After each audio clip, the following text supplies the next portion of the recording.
Assalamu alaikum. 6 p.m. This is Radio Pakistan. The news read by Sumera Kamal. The headlines first. Prime Minister says the government will facilitate joint collaboration between Pakistani and Chinese businesses in various sectors. Imran Khan, addressing inaugural ceremony of hub power generation plant today, said huge valuable foreign exchange can be earned by tapping the potentials of Balochistan. A Chinese company will invest $4 billion to establish two 1320-megawatt power plants at Thar. Pakistan has invited the entire diplomatic corps to visit line of control tomorrow to inspect the areas hit by Indian troops on last Saturday night and Sunday. The United States has expressed a willingness to reduce its troops in Afghanistan from 14,000 to 8,600. Pakistan Cricket Board has announced a national test and T20 squad for Australia tour. And now the news in detail. Prime Minister Imran Khan says the government will facilitate joint collaboration between Pakistani and Chinese businesses in various sectors. Addressing inaugural ceremony of China hub power generation plant in Balochistan today, he said this is the first joint project under China-Pakistan Economic Corridor and we want to see the pattern in future too. He said a large number of Chinese business corporations are interested in investing in different sectors of the economy. He said the government is moving towards the second phase of CPAC and it has established CPAC Authority to facilitate the projects under the program. The Prime Minister said during his recent visit to China, the Chinese President and Prime Minister expressed interest to give momentum to CPAC projects. Imran Khan said government is committed to increase ease of doing businesses in the country to attract foreign investment.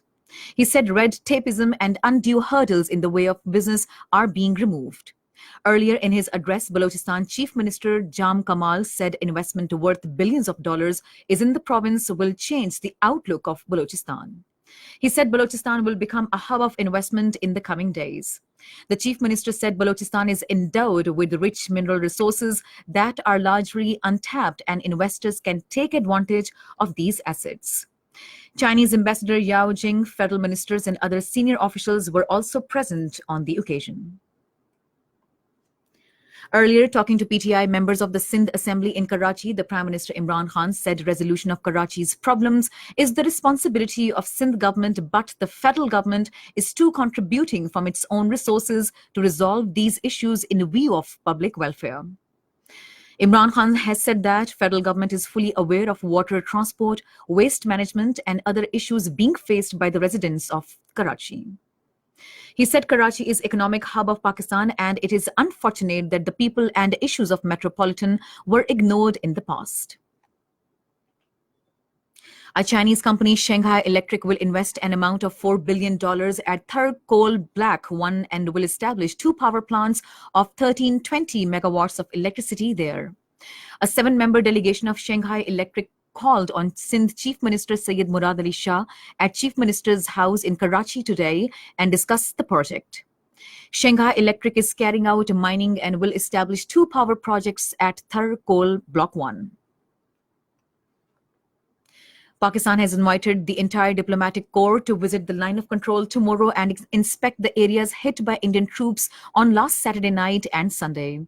According to diplomatic sources, invitations have been extended to heads of missions of all embassies in Islamabad to visit Jura, Shahkot and Nusayri sectors along the line of control and observe the ground situation.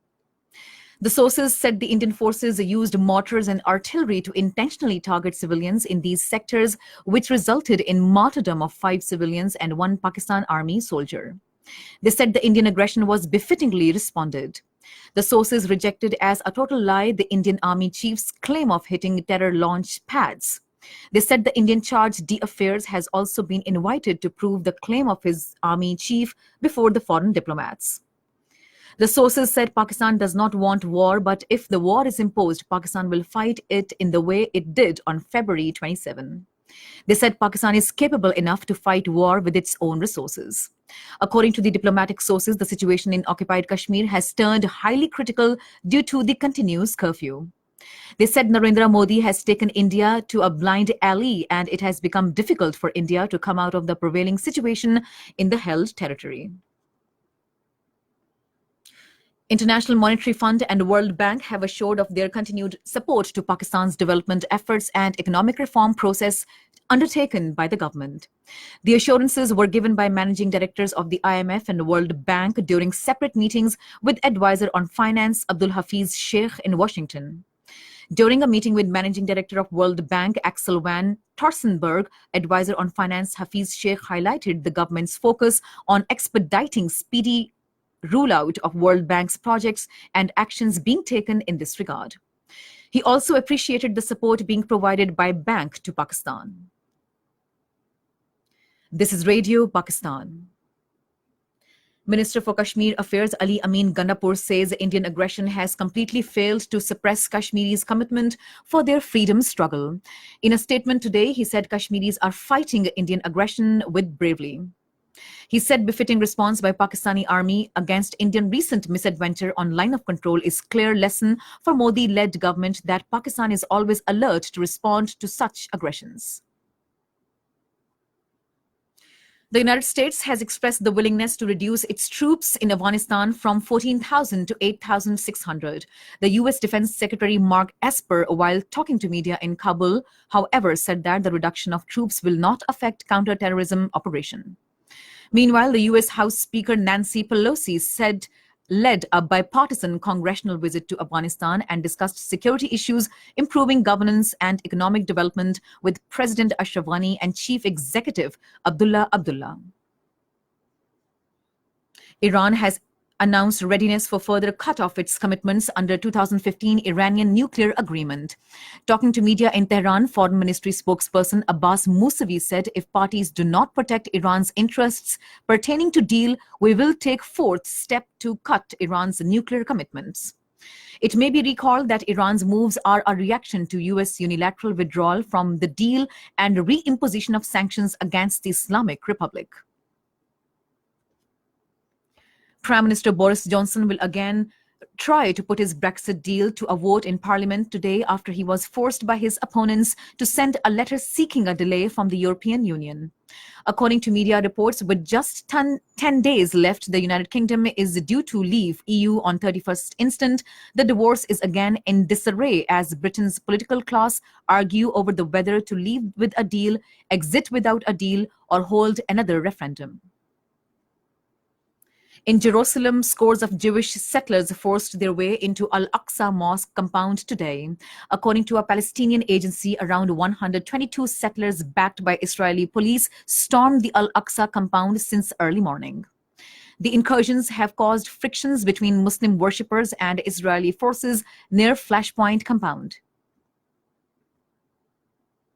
Pakistan Cricket Board has announced a national Test and T20 squad for Australia tour. Addressing the press conference in Lahore today, Chief Selector and Head Coach of the national cricket team, Misbah-ul Haq, said Babar Azam will lead the T20 squad and Azhar Ali for the Test team. For T20 squad, Asif Ali, Fakhr Zaman, Haris Sohail, Iftikhar Ahmed, Imad Wasim, Imamul Haq, Khushdil Shah, Mohammad Amir, Mohammad Hasnain, Mohammad Irfan, Mohammad Rizwan, wicket-keeper, Musa Khan, Shadab Khan, Usman Qadir, and Wahab Riaz. Test squad remaining players are Abid Ali, Asad Shafiq, Babar Azam, Haris Sohail, Imamul Haq, Imran Khan Sr., Iftikhar Ahmed, Kashif Bhatti, Mohammad Abbas, Mohammad Rizwan, Musa Khan, Naseem Shah, Shaheen Shah Afridi, Shan Masood, and Yasir Shah. And finally, the weather. Mostly dry weather is likely to prevail in most parts of the country, while cloudy in Upper Punjab, Khyber Pakhtunkhwa, Gilgit-Baltistan, and Kashmir. However, isolated rain with thunderstorm and light snowfall over the hill mountainous areas is expected in Upper Khyber Pakhtunkhwa, Gilgit-Baltistan, and Kashmir. To end the news, here are some of the headlines once again. Prime Minister says the government will facilitate joint collaboration between Pakistani and Chinese businesses in various sectors. Imran Khan, addressing inaugural ceremony of hub power generation plant today, said huge valuable foreign exchange can be earned by tapping the potentials of Balochistan. Pakistan Cricket Board has announced national test and T20 squad for Australia tour. And that is the end of the news. For more news and analyses, log on to our website, radio.gov.pk, and also watch live streaming of our bulletins on the link facebook.com/radio Pakistan News Official.